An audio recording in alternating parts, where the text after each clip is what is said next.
দেখেছেন সেখানে জামাত ইসলামী ইসলামী ছাত্র শিবিরের উপরে সবচেয়ে বর্বরোচিত আক্রমণ চালানো হয়েছিল।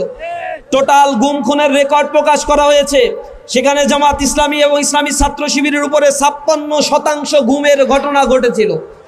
সেখানে একক সংগঠন হিসেবে একমাত্র ইসলামী ছাত্র শিবির ছাত্র সংগঠনগুলোর মধ্যে স্থান পেয়েছে। সেখানে বলা হয়েছে ইসলামী ছাত্র শিবিরের উপরে টোটাল গুমের ঘটনার 31% গুমের ঘটনা শুধুমাত্র এক ছাত্র সংগঠনের উপরে চালানো হয়েছে। লক্ষ লক্ষ ভাইদেরকে কারাগারে নিক্ষেপ করা হয়েছিল, গুম করা হয়েছিল, হত্যাযজ্ঞ করে তোলা হয়েছিল। ক্যাম্পাস থেকে আমাদেরকে নির্বাসনের সকল প্রচেষ্টা তারা করেছিল। আল্লাহ রাব্বুল আলামিন আমাদেরকে যারা দুর্বল করতে চেয়েছিল তারা কখনোই কল্পনা করে নাই সেই ক্যাম্পাসগুলোতে আল্লাহ রাব্বুল আলামিন আমাদেরকে সম্মানিত করবেন।